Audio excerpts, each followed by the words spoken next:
दर पीढ़ी हमारे किसान अलग अलग स्पीसीज की अलग अलग वैरायटी इनको सहेज कर रखते गए और उसको विकास करते रहे। किसान की विरासत, धरती के वनस्पति संसाधन, एक अधिकार जिसका दुनिया भर के देश करते हैं सम्मान। आज भारत उन अधिकारों को दे रहा है नए मुकाम, ताकि और बढ़े किसानों की वंशागत किस्मों की पहचान का अभियान।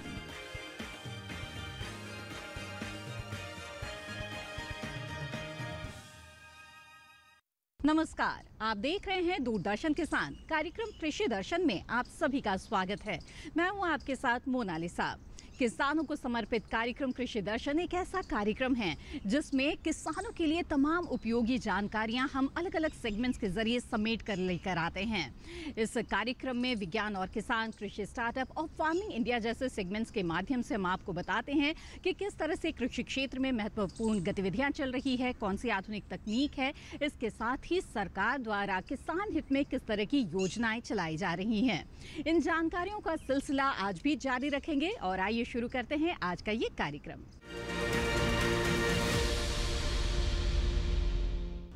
हमारे किसान साथी जो अपने खेतों में मिर्च की फसल लेते हैं, उन्हें कई बार कई तरह के रोगों का सामना करना पड़ जाता है। जी हाँ, फसल को कई प्रकार के रोग प्रभावित करते हैं, जिससे काफ़ी नुकसान किसानों को उठाना पड़ जाता है। ऐसे में किसानों के सामने सवाल होता है कि इसकी रोकथाम कैसे करें। इस बारे में DPPQS फरीदाबाद के संयुक्त निदेशक डॉक्टर KL गुर्जर ने कुछ बेहद ही अहम जानकारियां दी। उन्होंने क्या कुछ कहा, ये जानने के लिए आइए सीधे रुख करते हैं कृषि मंत्रालय के DD किसान स्टूडियो का। आज हम मिर्च में लगने वाले प्रमुख रोगों के बारे में बात करेंगे। मिर्च में जो प्रमुख रोग हैं उनमें लीफ कर्ल, जड़ गलन और डायबैक रोग, ये रोग प्रमुख रोग हैं। तो सबसे पहले हम लीफ कर्ल, ये जिसको पत्ती मरोड़ रोग कहते हैं, उस रोग के बारे में बात करेंगे, उसके प्रबंधन के बारे में। तो ये रोग वायरस के द्वारा होता है और ये पौधों की जो मिर्च की जो पत्तियां हैं उसको प्रभावित करता है, उससे पत्तियां खराब हो जाती हैं और इसका प्रबंधन ही कर सकते हैं हम, क्योंकि इसका कोई इलाज नहीं है। तो इसके लिए शुरू से हम जब मिर्च की खेती करते हैं तो उस समय से शुरुआत से हमको सावधानी रखनी चाहिए कि ये रोग नहीं हो। तो उसके लिए सबसे पहले हम जो नर्सरी बनाते हैं उसमें जो नर्सरी बेड होती है उसको एक जाली से, नेट से, नायलॉन की नेट से अगर कवर करेंगे तो उसमें वो जो वाइट फ्लाई जिससे ये रोग फैलता है तो वो उससे वो प्रभावित नहीं होगी। सीडलिंग्स जो इसकी नर्सरी की है और वो आगे उसमें रोग नहीं आ पाएगा। और जब हम उसको ट्रांसप्लांट करते हैं खेत में, तो उस समय जो खेत के अंदर जो बेसल डोज होती है उसमें हम या तो कार्बोफ्यूरॉन है या कार्टाप हाइड्रोक्लोराइड है, जो कि उसको 4 से 5 किलो प्रति एकड़ के हिसाब से अगर हम डालते हैं तो उससे शुरुआत में इस रोग से जो है बचाव रहता है और उस पर वाइट फ्लाई का अटैक नहीं होता है। फिर उसके बाद जब इसके फर्दर आगे प्रबंधन करना है तो हम इसमें खेत के चारों तरफ जो है इसी बैंड है जो इसकी मेज़ की या बाजरा की चारों तरफ रोज़ लगा देंगे तो उससे सुरक्षा रहेगी और उस पर प्रकोप कम होगा। उसके बाद हम अगर ये रोग आता है तो उसके प्रबंधन के लिए हमें सावधानी के रूप में जो वाइट फ्लाई है उसका प्रबंधन करना है। तो वाइट फ्लाई के प्रबंधन के लिए हम जानते हैं कि येलो स्टिकी ट्रैप हम खेत में लगा सकते हैं। पीला चिपचिपा, उससे वो वाइट फ्लाई आकर के उसमें और चिपक जाएंगे और उसका प्रकोप कम होगा। उसके अलावा अगर हमको इसका प्रबंधन जो करना है उसमें जो रासायनिक जो कीटनाशक है उसका भी हम इसमें छिड़काव कर सकते हैं। लेकिन रासायनिक कीटनाशक के से पहले हमको अगर नीम कीटनाशी या नीम सीड कर्नेल एक्सट्रैक्ट 5% है उसका भी हम इसमें छिड़काव कर सकते हैं।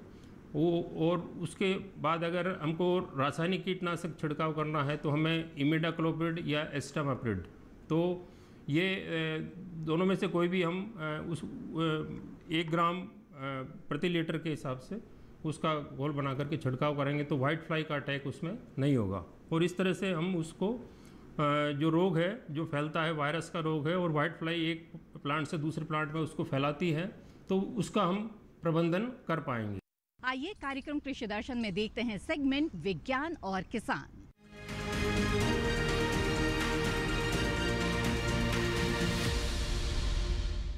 राजस्थान के सीकर में किसानों के लिए एक बेहद ही खास आयोजन किया गया पीएम किसान सम्मेलन। इस सम्मेलन में प्रधानमंत्री श्री नरेंद्र मोदी ने किसानों के लिए प्रधानमंत्री किसान सम्मान निधि की 14वीं किस्त जारी की। इस क्रम में करीब 8.5 करोड़ किसानों के खाते में सीधे 17,000 करोड़ से भी ज्यादा की राशि हस्तांतरित की गई। इतना ही नहीं, इस सम्मेलन के दौरान यूरिया गोल्ड यानी कि सल्फर कोटेड यूरिया का भी शुभारंभ किया गया।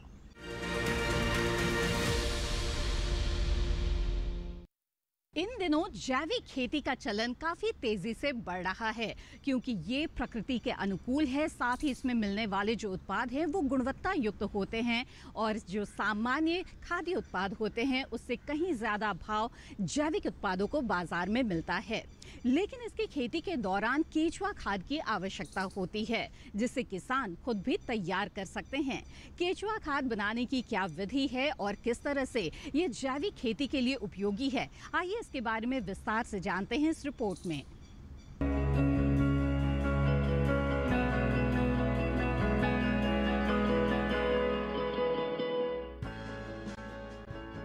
वर्मी कंपोस्ट यानी केचुआ खाद बनाने के लिए आपको चाहिए मिट्टी, 10 से 15 दिन पुराना गोबर, रसोई से निकला सब्जी वगैरह का कचरा, हरे पत्ते, फसल अवशेष और केचुए। केचुए इस तमाम सामग्री को खाते हैं और बदले में जो मल त्यागते हैं वही खाद कहलाती है। मिट्टी में 16 तरह के पोषक तत्व पाए जाते हैं। यही पोषक तत्व फसल उत्पादन में हमारी मदद करते हैं। इनमें से किसी भी तत्व की कमी होने पर किसान रासायनिक खाद का इस्तेमाल करते हैं, जबकि अच्छी क्वालिटी के वर्मी कंपोस्ट में सभी 16 तरह के पोषक तत्व मौजूद रहते हैं। यही वजह है कि वर्मी कंपोस्ट मिट्टी की भौतिक संरचना सुधारकर मिट्टी को प्राकृतिक रूप से उपजाऊ बनाता है। इसके अलावा मिट्टी की जल धारण क्षमता में भी इजाफा करता है और पौधों की जड़ों के पनपने के लिए सही वातावरण तैयार करता है। किसान अगर जैविक खाद और रासायनिक उर्वरकों का सही अनुपात में इस्तेमाल करेंगे तो ज्यादा मुनाफा कमा सकेंगे। वर्मी कंपोस्ट गड्ढों में तैयार किया जाता है। अगर गड्ढा 13 फुट लंबा, 3 फुट चौड़ा और 1 फुट गहरा है तो उससे 9 से 15 क्विंटल तक केचुआ खाद हासिल की जा सकती है, वो भी सिर्फ 60 से 70 दिनों में। केचुआ खाद बनाने के लिए आपको छायादार जगह की जरूरत होगी। ऐसी जगह जो बाकी जमीन से थोड़ी ऊंची हो, ताकि बरसात का पानी इकट्ठा ना हो सके। रोशनी जितनी कम होगी, केचुए उतने ज्यादा सक्रिय रहेंगे। अगर आप कारोबार के लिए केचुआ खाद बना रहे हैं तो फिर शेड तैयार करना बेहतर रहेगा। इन्हीं शेड में वर्मी कंपोस्ट का बेड तैयार किया जाएगा। बेड की गहराई 30 से 60 सेंटीमीटर, चौड़ाई 1.5 मीटर और लंबाई सुविधा अनुसार रखें। गहराई इसीलिए कम रखी जाती है ताकि उसमें गर्मी पैदा न हो और केंचुओं को नुकसान न पहुंचे। व्यवसायिक वर्मी कंपोस्ट के लिए आसपास पशुपालन का होना जरूरी है ताकि गोबर आसानी से उपलब्ध हो सके। गड्ढे के फर्श को मजबूत कर लें, इतना मजबूत कि केंचुए जमीन में दाखिल ना हो सके। याद रहे, फर्श को पक्का नहीं करना है। पक्का कर देंगे तो अतिरिक्त पानी जमीन के अंदर नहीं जा सकेगा। 2 गड्ढों के बीच कम से कम 1 फुट की दूरी रखें ताकि चलने फिरने के लिए जगह मिल सके। कंपोस्ट तैयार करने के लिए सबसे पहले नारियल का छिलका, केले के पत्ते और पुआल जैसी फसल अवशेष की 3 से 4 इंच की परत बिछा दें। इसे हार्ड बेड कहते हैं। इसके ऊपर गोबर और उपजाऊ मिट्टी को बराबर मात्रा में मिलाकर 6 इंच की परत बिछा दें। इसके बाद हर गड्ढे में 4,500 केंचुए डालें। इस तरह हर वर्ग फुट में केंचुओं की संख्या 100 होगी। सबसे अच्छी किस्म लाल रंग वाली एस्किनिया फेटिडा है। इसे रेड वर्म या टाइगर वर्म के नाम से भी जाना जाता है। इसके ऊपर तीसरी परत बिछाई जाएगी, जिसमें कार्बनिक जैव अवशेष और उतनी ही मात्रा में गोबर मिलाकर डालना होगा। गोबर 10 से 15 दिन पुराना होना चाहिए। ताज़ा गोबर डालेंगे तो केंचुए मर जाएंगे। ये परत 12 इंच की होगी। अवशेष और अपशिष्ट जितने बारीक कटे होंगे, केंचुओं के लिए उतने ही बेहतर रहेंगे। अवशेष अधपका होना चाहिए। अगर अधपका नहीं है तो 15 दिन तक गोबर में मिलाकर रख दें। उसके बाद ही उसे गड्ढे में डालें। इसके बाद गड्ढे को बोरे बिछाकर ढक दें। इससे ढेर में नमी बनी रहेगी। सर्दियों में हर दिन एक बार और गर्मियों में 2 बार पानी का छिड़काव करें। हवा की आवाजाही और तापमान बनाए रखने के लिए 30 से 35 दिन बाद ढेर की पलटाई कर लें। इससे ढेर में बनी गैस भी बाहर निकल जाएगी। जब ढेर चाय की पत्ती जैसा दिखाई देने लगे तो समझ लीजिए केंचुआ खाद तैयार है। अब पानी का छिड़काव बंद कर दें और उसे सूखने दें। खाद तैयार होने के बाद ढेर के ऊपर पतली गोबर की परत चढ़ा दें।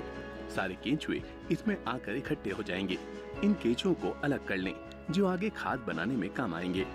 इस तरह बनी खाद को पैक करके आप किसानों को बेच सकते हैं।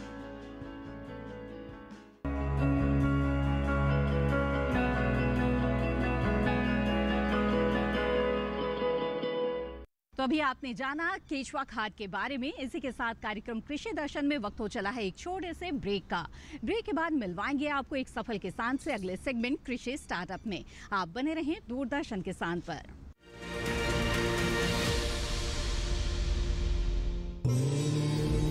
क्षिति जल पावक गगन समीरा, पंच रचित अति अधम शरीरा। अर्थात पंच तत्वों से बना व्यक्ति, पंच तत्वों में समाई सृष्टि और हमारा पर्यावरण। बीते कुछ वर्षों में वैश्विक चिंता का मुद्दा बन गए पर्यावरण को बचाने के लिए पूरी दुनिया में आवाजें उठी। लेकिन पर्यावरण के संरक्षण को मिशन के तौर पर अपनाने वाला पहला देश बना भारत।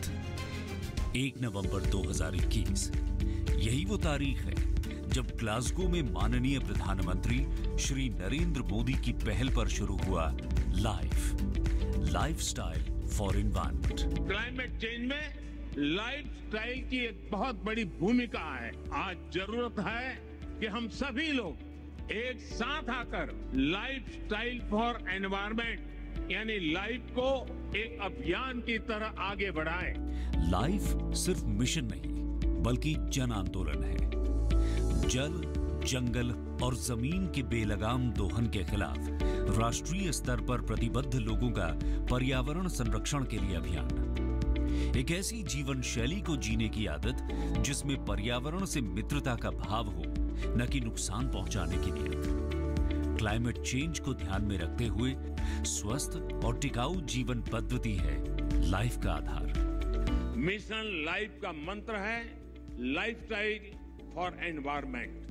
केंद्रीय कृषि और किसान कल्याण मंत्रालय मिशन लाइफ के जरिए पर्यावरण को दे रहा है नई संजीवनी और इसीलिए चलाए जा रहे हैं कई कार्यक्रम ताकि हरी भरी रहे वसुंधरा।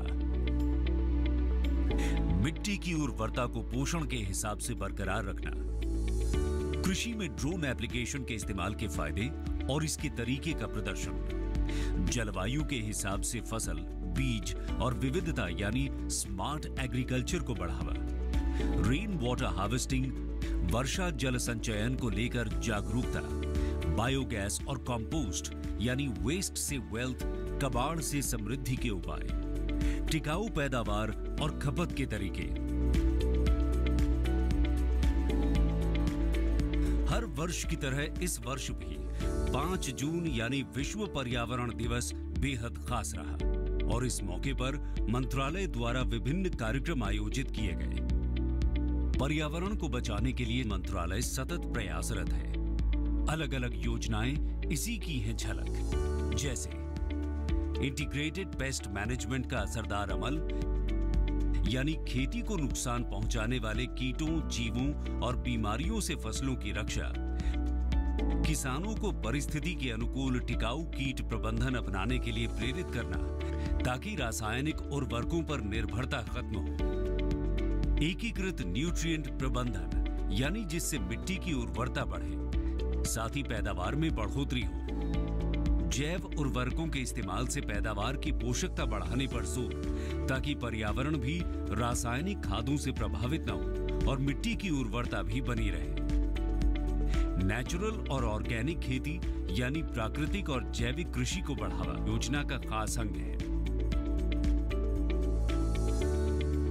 प्राकृतिक खेती प्रबंधन इसलिए है एक महत्वपूर्ण मिशन। पर ड्रॉप मोर क्रॉप, पानी की एक एक बूंद पैदावार बढ़ाने में काम आए, यही लक्ष्य है प्रधानमंत्री कृषि सिंचाई योजना का, जिसका फोकस माइक्रो इरिगेशन पर है, क्योंकि जल बचेगा तो हमारा कल बचेगा।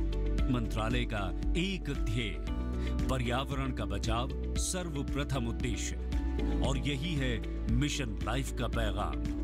पर्यावरण रक्षा पहला काम, मिशन लाइफ। आइए प्रकृति की मुस्कुराहट को लौटाएं।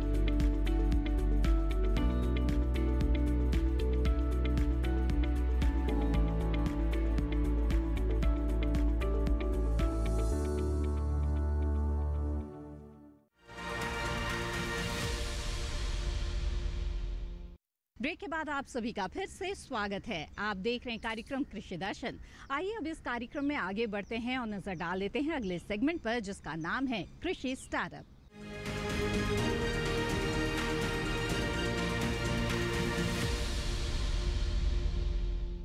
हमारे देश में बहुत से किसान ऐसे हैं जो खाद्यान्न फसलों के अलावा बागवानी के क्षेत्र से जुड़ना पसंद कर रहे हैं, क्योंकि ये एक संभावनाओं वाला क्षेत्र है।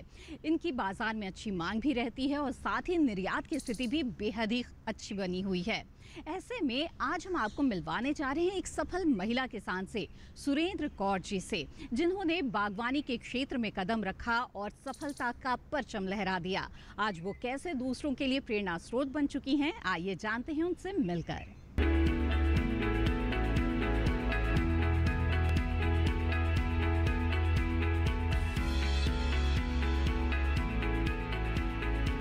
आज के इस दौर में खेती के क्षेत्र में पुरुषों के साथ साथ महिलाएं भी कदम से कदम मिलाकर चल रही है। खेती में जुताई, बुआई, कटाई के साथ साथ अपने उत्पादों को बेचने का काम भी खुद ही कर रही है। इन महिलाओं ने ये दिखाया है कि दूसरे क्षेत्रों की ही तरह खेती में भी महिलाएं चाहे तो सब कुछ कर सकती है और कामयाबी की नई मिसाल कायम कर सकती है। कामयाब महिलाओं की सूची में एक नाम है सुरेंद्र कौर का। इन्होंने खेती में कामयाबी हासिल करने के लिए अपने जीवन का एक लंबा समय बिताया है। उम्र के लगभग 8 दशक गुजार चुकी सुरेंद्र कौर इस पड़ाव में भी थकने का नाम नहीं लेती है। वे खेत और घर दोनों जगह काम में व्यस्त रहती है। खेतों की देखभाल, पशुओं को चारा डालना, घर में चूल्हा जलाना उनका स्वभाव और शौक भी है। अपनी इसी मेहनती स्वभाव के कारण सुरेंद्र कौर ने बागवानी के क्षेत्र में अपनी एक अलग पहचान बनाई है।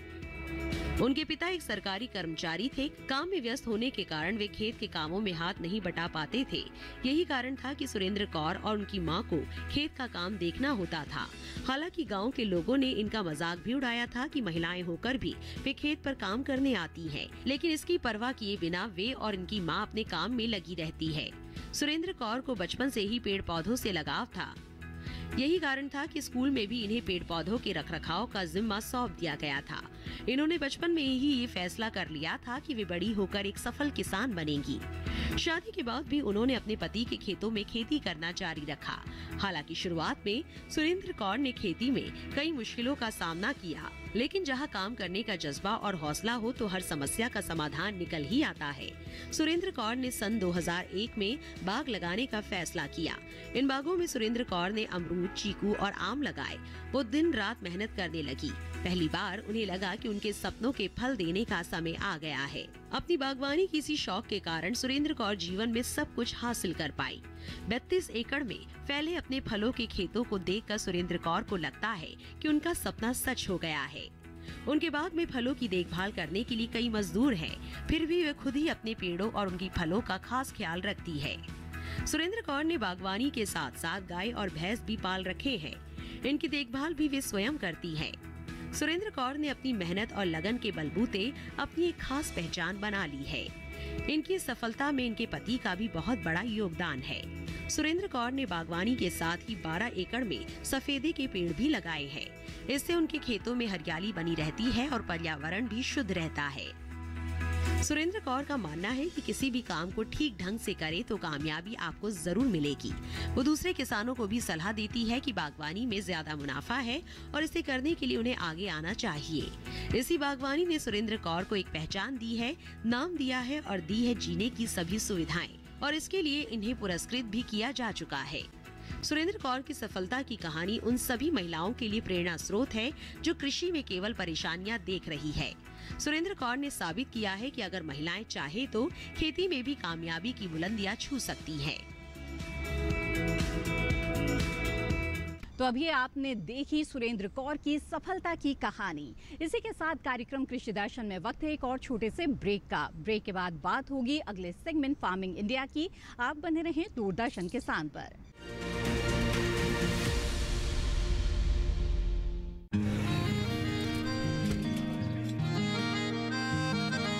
क्या बात है भाई, आजकल तो काफी खुश नजर आ रहे हो। क्यों ना हो, अब मैं ऑर्गेनिक खेती जो कर रहा हूँ ये पूरा प्राकृतिक है, ऑर्गेनिक है। इसमें हमारे खेत, हमारी फसल और हमारी जेब सब फायदे में होते हैं और इसमें लागत भी कम है। जी हाँ, आप भी ऑर्गेनिक खाद का प्रयोग करें, अपनी फसल और मिट्टी को तंदुरुस्त बनाएं और आपकी आमदनी में इजाफा करें। अधिक जानकारी के लिए किसान call centre toll free number 1800-180-1551 पर कॉल करें और लॉग ऑन करें kisan.gov.in और farmer.gov.in। कृषि और किसान कल्याण मंत्रालय द्वारा किसान हित में जारी।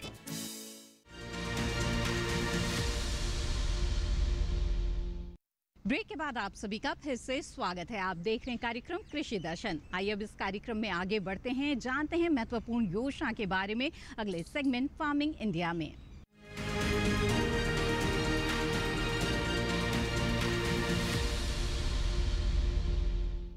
खेती किसानी के दौरान ऊर्जा की आवश्यकता तो होती है जो किसानों की लागत को बढ़ाती है, लेकिन ऐसे में किसानों के पास एक बेहद ही अच्छा विकल्प है सौर ऊर्जा का। जी हाँ, सोलर पंप के माध्यम से आप अपने खेतों में सिंचाई कर सकते हैं, लेकिन इसके लिए आपके पास एक बहुत ही अच्छा उपाय है सरकार द्वारा चलाई जा रही योजना का लाभ उठाने का। जी हाँ, प्रधानमंत्री कुसुम योजना किसानों के लिए एक बेहद ही उपयोगी योजना साबित हो रही है। कैसे, आइए जानते हैं इस रिपोर्ट में।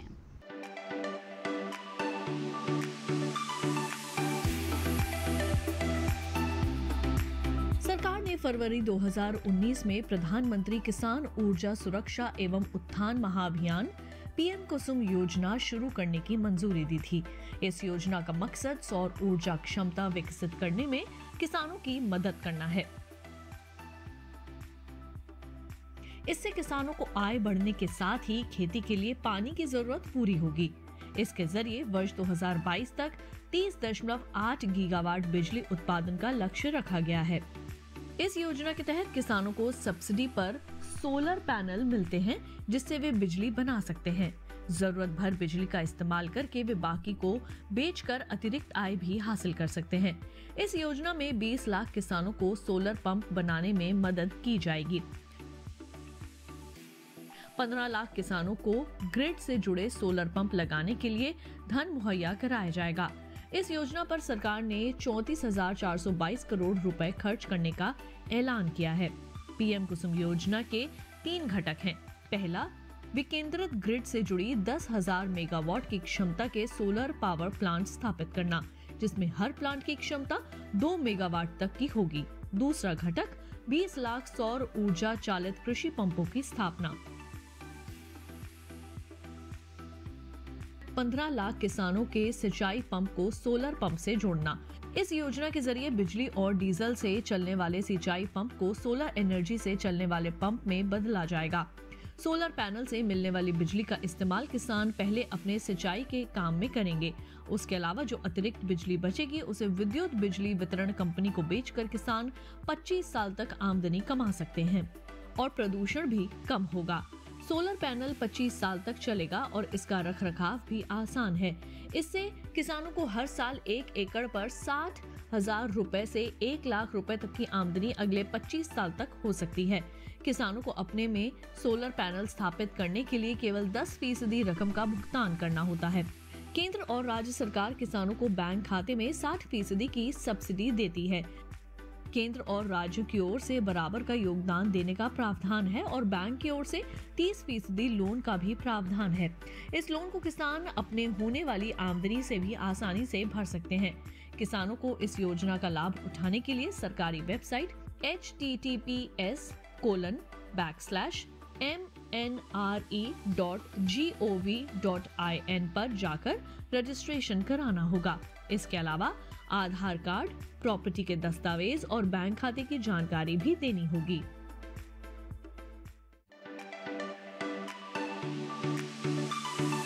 कार्यक्रम कृषि दर्शन में आज हम आपके लिए जो जानकारियां लेकर आए हैं, हमें उम्मीद है कि इससे आपको लाभ जरूर होगा। इस कार्यक्रम से संबंधित अपने विचार आप हमारे साथ जरूर साझा करें। आप हमें ईमेल कर सकते हैं। हमारी ईमेल आईडी है krishidarshanddd@gmail.com।